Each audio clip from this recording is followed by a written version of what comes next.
This house was also his, and they didn't raid that house for some reason. I don't understand why, but he owned both of these. And then King, was it King Combs? Had the audacity to like make a rap song like, feds didn't even get the right house. It was like... What did Homeland Security officials discover in Diddy's Miami compound that was sending shockwaves throughout Hollywood? Weapons, overt objects, and something much worse, testimony from the raid, has only now come to light. And it's worse than anybody could have imagined. Tune in as we sort through the jaw-dropping facts and the legal tempest clouding Sean Diddy Combs' name. Agent involved in the raid on Sean Diddy Combs' Miami home last year has now just finished testifying. Special Agent Gerard Gannon showed the jury items he testified were seized from Combs' Miami Beach home, including lubricant, lingerie, and loaded assault rifles. Meanwhile, rapper Kid Cudi, who reportedly dated Combs' ex-girlfriend Cassie Ventura nearly 15 years ago, could testify tomorrow. Combs denies all the allegations against him. I want to bring in ABC's Rena Roy alongside ABC News contributor and criminal defense attorney Shauna Lloyd. They are live outside the courthouse. They're in downtown Manhattan. And Rena, I want to start with you. There's been so much revealed this week, in the last couple of days. What's happening in court right now? What are you watching for? Yeah, definitely a lot to break down, Stephanie. The jury just saw another gun in this trial. It was also from that special agent that you mentioned who was just on the stand. He just wrapped up his testimony, and it was a .45 caliber handgun that he says was found in the guest house of Diddy's Miami Beach property that you see right there in a suitcase. The jury also examined photos of ammunition and what the prosecutors called freak-off supplies, including baby oil, lubricant, and rubber ducks. He also testified that rubber ducks. I can just hear him now. Rubber dub dub in the tub. Oh my goodness, man. Like, we've heard a lot of information, and it was very, very dark and just wild with Cassie. But now this stuff is about to get extremely serious, as far as like when they say he could be facing life in prison. You're gonna see all of this stuff come out, man. Imagine it, the peaceful quiet of a Miami morning shattered as federal agents swarm into one of the city's most luxurious homes. This wasn't some routine knock at the door. Homeland Security agents carried out a high-powered coordinated raid on none other than Diddy's sprawling multi-million-dollar mansion. It was 5:00 a.m., the sun not even rising, when a convoy of unmarked vehicles arrived on the property. Armed agents swiftly took up positions, executing a warrant that reportedly had months of planning and intelligence behind it. And what could possibly justify such a theatrical operation? According to inside reports, it all came down to credible claims of activities considered too egregious to ignore. The scene within was nothing short of pandemonium. Flashlights cut through the mansion's black hallways as agents systematically worked their way from room to room. Bedroom doors were kicked in, safes were broken open, even concealed compartments, some cleverly hidden in the architecture, were uncovered. Every drawer, every closet, every single nook of the house was put under intense scrutiny. The mansion, which featured more than a dozen rooms, a private theater, and expansive outdoor spaces, became the stage for an unraveling nightmare. Witnesses close to the investigation characterized the agents as moving like clockwork, overriding sophisticated security systems and ignoring every hint of luxury in their search for critical evidence. And then came the revelations. It wasn't just what they found, it was where they found it. Firearms, some stashed in obvious spots like a bedroom nightstand, others less so, in places like a hidden safe under the house's grand staircase alongside the guns. This house was also his, and they didn't raid that house for some reason. I don't understand why, but he owned both of these. And then King, was it King Combs? Had the audacity to like make a rap song like, feds didn't even get the right house. It was like, morons. I called him Yeet Skirt at the time because it was just so bad. But anyway, there was a second house that they didn't go into. That's right next door. It would be bizarre to me that they only focused on the one. Maybe this is where all this stuff happened, and this is maybe the family house. I don't know. But you'd think if you're going to go do the raid and do it right, you'd do both houses. All right, well, there you go. I can't show a ton of those. But yes, as pew-pews, there's a lot of items around these things. Stacks of money, I will say, if you want to prep, get ready for photo 40. And we'll get to that in a minute. Don't put it up yet. The rubber ducky justice. There's now looking at a lot of substances and clips and wow. Yeah, there's a lot of stuff in here. That's a crazy. Look at that Buccaneers logo. I'm just scrolling through for my own better. Wow. What is high? I think I can show that. That's There's just a lot of high heels. There's a lot of high-heeled shoes and a lot of he really lingerie. liked a specific kind of shoe. Yeah, rope. A lot of rope and cuffs. And this bathroom too was quite a moment because there's stuff written on the mirror, like in lipstick. It's like, you are a legend, blah, blah, upward motion and things like that. So it's like where people put Post-it notes on their mirrors to remind them, like with happy affirmations. His is just sprawled in lipstick of like, I'm an icon. So that was and here's that rope he was talking about. Wow, they really are going for it. This is like 50 Shades level. Yeah.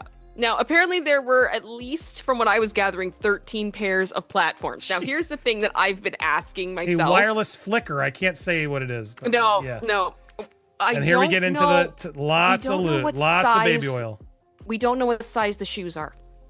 There was explicit material items, so specific and disturbing that they reportedly left seasoned agents taken aback. According to federal law enforcement protocol, these materials became a key portion of the evidence, especially when paired with additional discoveries in the raid. This wasn't random. These weren't items lying around a celebrity's home willy-nilly. Investigators believe they paint a much larger and much darker picture. One of the most incriminating details uncovered after the fact was the discovery of meticulously locked storage areas, some filled with paraphernalia, associated with what the agents deemed possible exploitation. These weren't lifestyle items per se to Homeland Security. They represented a consistency with other cases involving alleged exploitation crimes patterns emerge in cases like these: hidden rooms, encrypted devices, and selective access to materials. Everything found followed these telltale signs. And that set the tone for Agent Gerard Gannon's bombshell testimony. In his statement, he painted the items as a coordinated part of extensive illegal activity. While authorities have remained silent about specific names and connections, the items taken in this raid point to something sprawling, something calculated. But while this chaos was going on in his home, where was Diddy, and more importantly, how? Found in a wooden box on a bathroom counter with a gold puffy label on it. So jurors are really getting an inside look here at what authorities say they seized from. And I also want to know about this baby oil because it was rumored that it might have been laced. I'm wondering if they're going to reveal if that's true or not, because that's a lot of oil, man. They were talking about she had to have it heated up, and yeah, because that right there would make a lot of sense. Besides them just being glistening, if that stuff was laced. His home last year. Oh, apparently. Shauna, what was the prosecution hoping to show with Special Agent Gannon's testimony and all of these items that were found in the home? Well, Stephanie, what they were looking to show are the elements that they are saying speak to the RICO as well as the trafficking charge. We found the guns, we found those with labels scratched off, serial numbers scratched off, so that speaks to the illegality of the guns. Damn. We also have seen, again, this is something else, illegal substances that were found in the home. We found other things, the baby oils, those are also evidence of the freak-offs that he was allegedly forcing Cassie to participate in. So all of these are elements of the crimes that they're looking to prove. Different elements, a lot of different elements revealed there. And Shanna, Kid Cudi is expected to testify this week. How could that testimony help prosecutors prove the racketeering and conspiracy charges? Well, when we talk about the racketeering charge, we have to remember that it is a small group that has conspired to commit illegal acts. This arson is one of the acts that they are alleging was one of these illegal acts. So his testimony about what happened to his car after the threats that Sean Combs made about blowing it up are very significant because it ties him directly to that arson.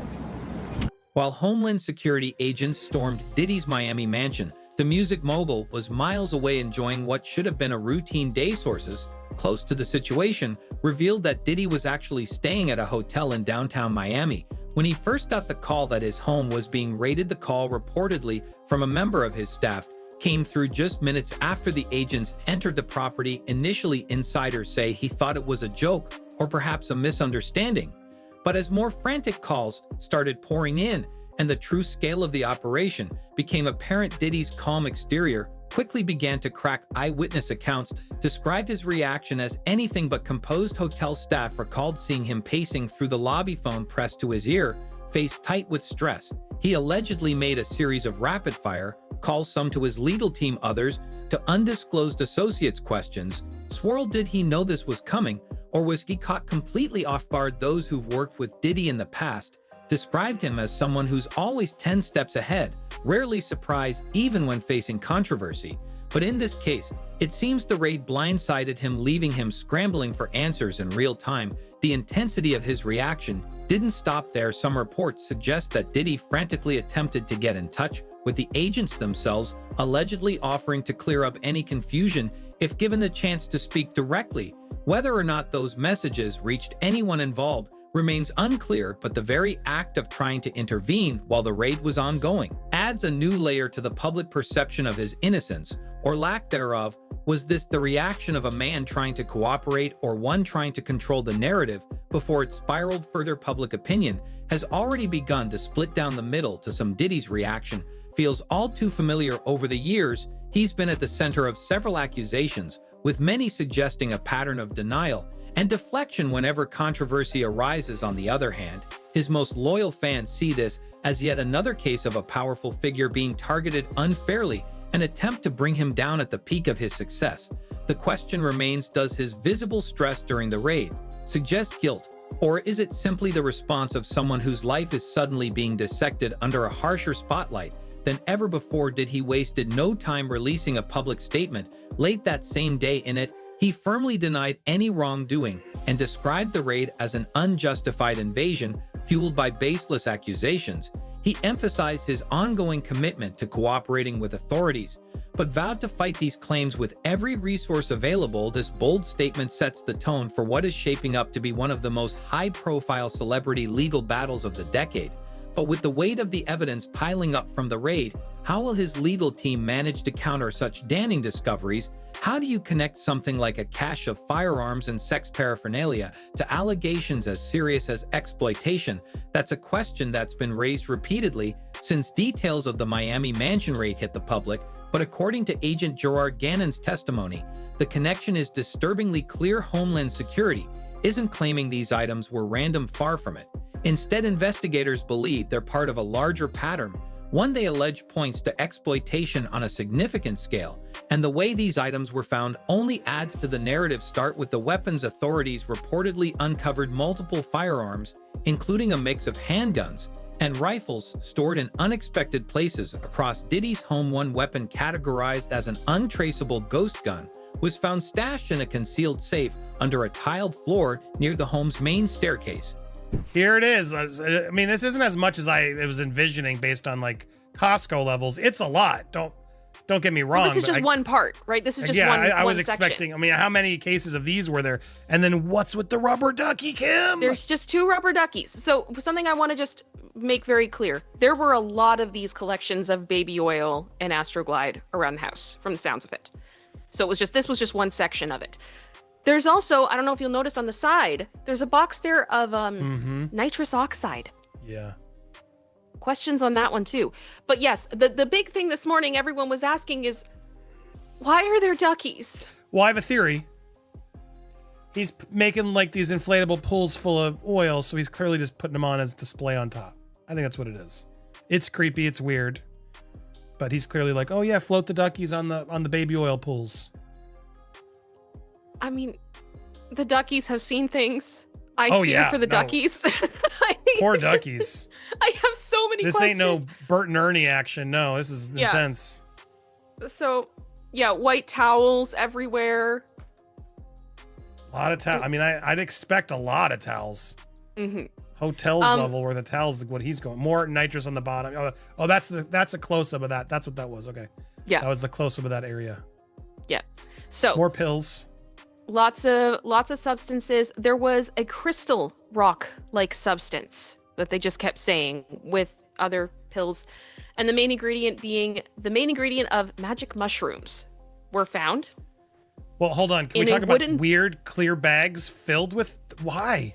This is what I mean. The baby oil was scattered. It was not just in the closet. It was everywhere. And he has so much, like, just throw it away and get a new And one. there's if it's Astroglide leaking. there too. I don't know if you can see it. It's underneath. Why are they in plastic bags? Like, what? I don't know. What is supposed to make them more portable? What's next for It wasn't just about the weapons themselves, though it was where they were kept tucked away alongside encrypted devices and codes to lock storage compartments. This sheriff-style setup, law enforcement alleges, is a common indicator in cases involving organized illegal activity, because these items speak to preparation and secrecy. Then there's the explicit material and paraphernalia, all of which reportedly overwhelmed agents when they entered certain areas of the mansion, particularly the private bedroom suites and subterranean areas. Without going into graphic detail, these items allegedly included tools, videos, and photographs, some of which Homeland Security categorized as pieces used to facilitate exploitation. Gannon emphasized how controlled these materials were. They weren't left casually sitting in plain sight. Many were inaccessible, without keys or codes, suggesting that access to them was highly restricted, which to investigators raises flags of deliberate safeguarding in the courtroom. This kind of controlled access can be painted as knowledge of wrongdoing, a major part of building the case. This isn't Diddy's first brush with career-threatening allegations, though. Over the years, whispers and some very public lawsuits have alluded to questionable behavior behind the scenes of his empire, though most of those cases were settled quietly or vanished before trial. This raid feels different this time. It's not a story built on public complaints or hearsay. It's potentially irrefutable physical evidence being tied to federal agents' investigations that raises the stakes in ways his legal team has never faced before. From a legal standpoint, the implications here are daunting. Systems like this, the hidden safes, encrypted devices, and locked storage facilities, give prosecutors room to argue that Diddy wasn't just incidentally involved, but actively maintaining control over the environment. It's not just about possession, but intent, and intent is everything in exploitation cases.